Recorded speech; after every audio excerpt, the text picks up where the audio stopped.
नमस्कार दोस्तों। आज मैंने सोचा मनोविज्ञान से संबंधित कुछ छोटे छोटे वीडियो बनाकर मनोविज्ञान की जो आरबीसी राजस्थान बोर्ड की जो बुक है कक्षा 12 के अंदर उसको पूर्ण करवाया जाए। इसकी शुरुआत इकाई फास्ट बुद्धि और अभिक्षमता से शुरू होती है।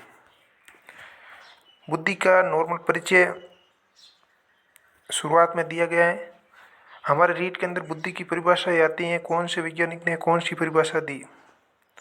तो बुद्धि की परिभाषित करने में सर्वप्रथम बोरिंग ने अपनी औपचारिक परिभाषा में यह कहा कि बुद्धि परीक्षण है, जो मापता है वही बुद्धि है। बुद्धि परीक्षण जो मापता है वही बुद्धि है। बुद्धि परीक्षण से जो मापा जाता है वही बुद्धि है, परंतु ये बुद्धि के निश्चित अर्थ की ओर संकेत नहीं करता है।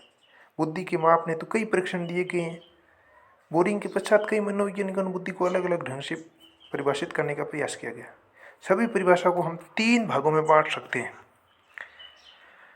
प्रथम श्रेणी में वह परिभाषाएं आती हैं जिसमें बुद्धि को वातावरण के साथ समायोजन करने की क्षमता को बुद्धि माना। कोई भी व्यक्ति किस प्रकार बुद्धि का इस्तेमाल करके वह वातावरण के साथ समायोजन करता है उसी को बुद्धि माना। और द्वितीय में वह परिभाषाएं रखी गई जो बुद्धि को सीखने की क्षमता माना जाए।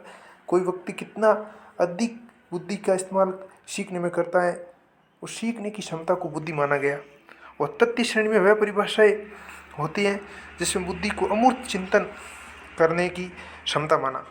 कोई व्यक्ति अमूर्त चिंतन कितना करता है, जो अधिक बुद्धिमान है वो अधिक अमूर्त चिंतन करता है और जो कम बुद्धिमान है वो कम अमूर्त चिंतन करता है। लेकिन ये वर्ग सिर्फ कुछ क्षमताओं के आधार पर दिया गया था, इसलिए कुछ वैज्ञानिकों ने बुद्धि को इस प्रकार भी परिभाषित किया। वेक्सलर नामक एक मनोवैज्ञानिक थे जिसने बुद्धि को एक समुच्चय बताया, सार्वजनिक क्षमता। उन्होंने बताया बुद्धि एक समुच्चय है या सार्वजनिक क्षमता है जिसके सारे से व्यक्ति उद्देश्यपूर्ण क्रिया करता है, विवेकशील चिंतन करता है तथा वातावरण के साथ प्रभावी ढंग से समायोजन करता है। तो उद्देश्यपूर्ण क्रिया, विवेकशील चिंतन तथा वातावरण के साथ प्रभावी ढंग से समायोजन करता है, उसे ही बुद्धि बताया। किसने? तो वेक्सलर ने। अगले हमारे मनोवैज्ञानिक है रॉबिन्स एंड रॉबिन्स के अनुसार बुद्धि से तात्पर्य संज्ञानात्मक व्यवहारों के संपूर्ण वर्ग से होता है। रॉबिन्स के अनुसार संज्ञानात्मक व्यवहारों के संपूर्ण वर्ग से बुद्धि का तात्पर्य है जो व्यक्ति में सूझ द्वारा समस्या समाधान करने की क्षमता, नई परिस्थितियों के साथ समायोजन करने की क्षमता, अमूर्त रूप से सोचने की क्षमता और अनुभवों से लाभ उठाने की क्षमता को दिखलाता है।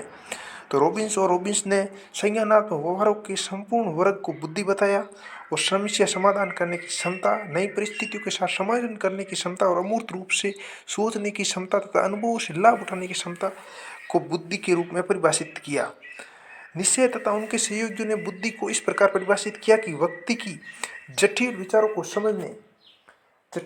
समझने, पर्यावरण के साथ प्रभावी ढंग से समायोजन करने, अनुभवों से सीखने, विभिन्न तरह के तर्कना में शामिल होने और चिंतन द्वारा बाधाओं को दूर करने की क्षमता को बुद्धि बताया। निश्चय तथा उनके सहयोगियों ने जटिल विचारों को समझने, पर्यावरण के साथ प्रभावी ढंग से समायोजन करने, अनुभवों से सीखने, विभिन्न तरह की तर्कना में शामिल होने वाले चिंतन द्वारा बाधाओं को दूर करने की क्षमता को बुद्धि बताया। उपयुक्त परिभाषाओं के आधार पर हम बुद्धि के बारे में निम्न कथन कह सकते हैं। बुद्धि कई क्षमताओं का योग होती है। इसमें कई प्रकार की क्षमताएं होती हैं जिसका पूर्ण योगी बुद्धि होती है। समस्या के समाधान हेतु व्यक्ति बुद्धि से उत्पन्न होने वाले सूझ का सहारा लेता है या इसी के साथ वह बुद्धि की मदद से गत अनुभूति का लाभ ले पाता है। बुद्धि की मदद से व्यक्ति उद्देश्यपूर्ण कार्य करता है। अधिक उद्देश्यपूर्ण होने पर ही उसे अधिक बुद्धिमान माना जाता है। अतः बुद्धि के फलस्वरूप ही व्यक्ति उद्देश्यपूर्ण क्रिया करता है। बुद्धि की मदद से व्यक्ति वातावरण में अच्छे ढंग से समायोजन और अनुकूलन करना सीखता है। वह व्यक्ति जिसमें अधिक बुद्धि होती है किसी भी वातावरण अच्छी तरह से समायोजन कर लेता है। यही उनके प्रभावशाली व्यक्तित्व का कारण बनती है। बुद्धि की मदद से व्यक्ति विवेकशील चिंतन करता है, अमूर्त चिंतन करने में समर्थ होता है। इससे स्पष्ट होता है कि व्यक्ति बुद्धिमान होता है, उसका चिंतन अधिक विवेकपूर्ण, तर्कपूर्ण और युक्ति संगत होता है। उसी प्रकार कम बुद्धिमान व्यक्ति चिंतन और अविवेकपूर्ण तथा तर्कहीन होता है। अधिक बुद्धि वाले व्यक्ति मुश्किल और जटिल कार्यों को समझकर पूरी सूझबूझ के साथ पूर्ण करते हैं। उपयुक्त सभी बिंदुओं से स्पष्ट है बुद्धि के स्वरूप को समझने हेतु एक से अधिक कारकों एवं क्षमताओं की आवश्यकता होती है। इस संदर्भ में थ्रस्टर ने बुद्धि की कुल 7 क्षमताएं बताई। तो वहीं गिलफोर्ड ने बुद्धि की कुल 150 क्षमताएं बताई।